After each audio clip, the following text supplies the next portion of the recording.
السلام علیکم ورحمۃ اللہ وبرکاتہ۔ بہت ہی پیارے مسلمان بھائیوں، بہنوں، بیٹوں اور بیٹیوں، میں غلام مصطفیٰ اللہ اور اللہ کے رسول کا پیغام لے کر آپ کی خدمت میں حاضر ہوں۔ آج کا ہمارا سبق سورۃ بقرہ آیت نمبر 95 اور 96 پر مشتمل ہے۔ اعوذ باللہ من الشیطان الرجیم، بسم اللہ الرحمن الرحیم۔ سیحلفون باللہ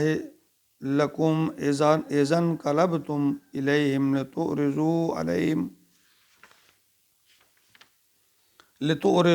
عنہم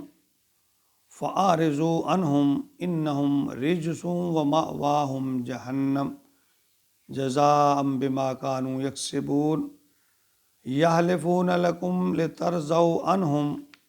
فإن ترضوا عنہم فإن اللہ لا یرضی عن القوم الفاسقین۔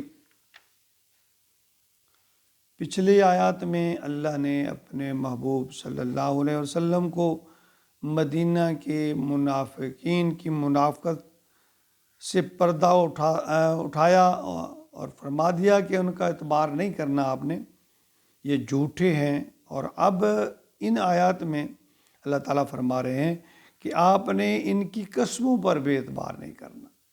کیونکہ وہ اپنا اعتماد بحال کرنے کے لیے ساری دوڑ دھوپ کر رہے ہیں۔ یہ جھوٹ، فراڈ، قسمیں، اللہ تو حقیقت کو جانتے ہیں، اور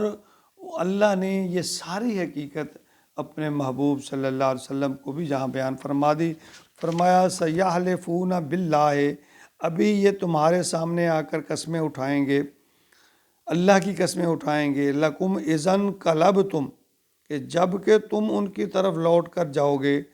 الیہم لترضوا عنہم، تاکہ آپ ان سے چشم پوشی کریں، اعراض کریں، رعایت برتیں ان سے، فاعرضوا عنہم،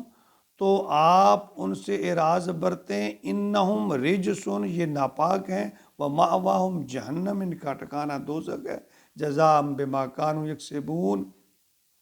یہ ان کے اعمال کے بدلہ میں، ان کی کرتوتوں کے بدلہ میں۔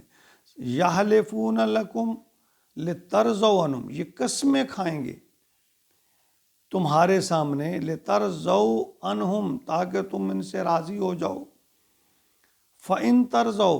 عنہم، اگر تم ان سے راضی ہو بھی جاؤ، فإن اللہ لا یرضی، بے شک اللہ راضی نہیں ہوگا ان پر، عن القوم الفاسقین، یہ قوم جو ہے نافرمان ہے، ان نافرمان قوم پر اگر تم راضی ہو بھی جاؤ، تمہیں یہ راضی کر بھی لیں، اللہ تعالیٰ فرماتے ہیں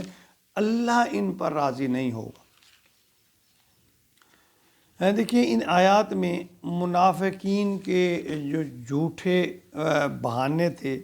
ان کی وجہ سے اللہ تعالیٰ انہیں ناپاک اور نجس یعنی قرار دے رہا ہے، اور ایمان والوں کو ان سے دور رہنے کا حکم دے رہا ہے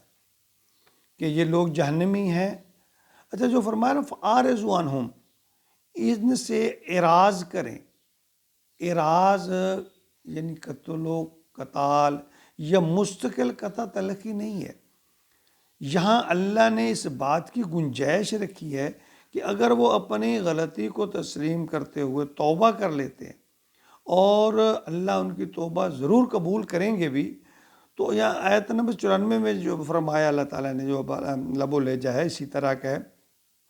کہ اللہ ان سے راضی نہیں ہے، یعنی کوئی دوست کسی سے ناراض ہو جاتا ہے نا،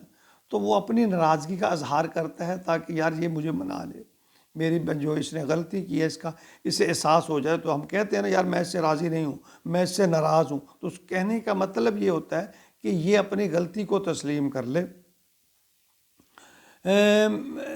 ایک ہوتا ہے سخت عذاب، یعنی غصے کی حالت، ناقابل معافی جرم، اور دوسرا ہوتا ہے کہ کسی کو نظر انداز کیا جائے، یعنی انہیں اپنی ناراضگی کا احساس دلایا جائے تاکہ وہ اپنی غلطی کو تسلیم کرتے ہوئے اپنی اصلاح کر لے۔ یہی مفہوم ان آیت میں اللہ فرما رہے ہیں کہ میں ان کے اس عمل سے راضی نہیں ہوں کہ یہ بغیر عذر اس مہم یا غزوہ میں شریک نہیں ہوئے، بس انہوں نے بہانے تراش دیے تھے۔ ایمان والوں سے جو حکم ہے کہ ان سے میل ملاپ نہ رکھیں کہ انہیں شاید اپنی غلطی کا احساس ہو جائے اور اپنا جو کیے پر یہ پریشان یا پیشمان ہو کر توبہ کی طرف لوٹ آئیں۔ تو ایک بات یاد رکھیں کہ ہے کہ انسان جو ہے اپنی زندگی کے کسی بھی حصہ پر اگر وہ اپنے گناہوں سے توبہ کر لیتا ہے، اپنے گناہوں پر شرمندہ ہو جاتا ہے، تو معافی کی گنجائش زندگی کی آخری سانس تک رہتی ہے، بشرطے کہ صدقے دل سے، صاف دل سے توبہ کر لے۔ توبہ صرف زبان کی بجائے دل سے کی جائے، تو اس کے لیے شرط یہ ہے کہ انسان پہلے اپنی غلطی کا اقرار کرے اور پھر معافی مانگے۔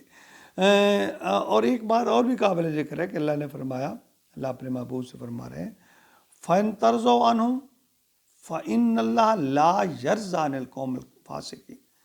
کہ اے میرے محبوب اگر تم راضی ہو بھی جاؤ ان سے، یہ تمہیں راضی کر بھی لیں، اللہ ان نافرمانوں سے راضی نہیں ہوگا، یعنی جب تک یہ توبہ نہیں کریں گے، جب تک یہ اللہ سے اپنے گناہوں کی معافی نہیں مانگیں گے، جب تک یہ اپنے گناہوں سے، یعنی یہ نہیں ہے کہ باتیں بوتیں کر کے اپنے آپ کو جی ہم ایسا ہو گیا ویسا ہو گیا، جی یہ بہانہ وہ بہانہ نہیں، اللہ تعالیٰ واقعتاً وہ اپنی غلطی کا احساس کریں، غلطی کا اقرار کریں اور توبہ کریں، تو پھر تو اللہ راضی ہو سکتا ہے۔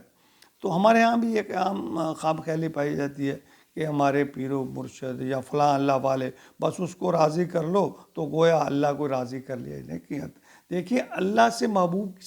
سے بڑھ کر تو وہ پیر و مرشد یا وہ اللہ والا نہیں ہے، اللہ اپنے محبوب سے فرما رہے ہیں کہ وہ تم ان سے راضی ہو بھی جاؤ، تمہیں وہ راضی کر بھی لیں، تو میں ان سے راضی ہونے والا نہیں ہوں۔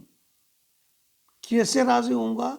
جب تک وہ اپنا رویہ تبدیل نہیں کریں گے، جب تک اپنے گناہوں پر شرمندہ نہیں ہوں گے، جب تک اپنے گناہوں کی توبہ نہیں کریں گے۔ دیکھیں ایک حدیث ہے صحیح مسلم کی،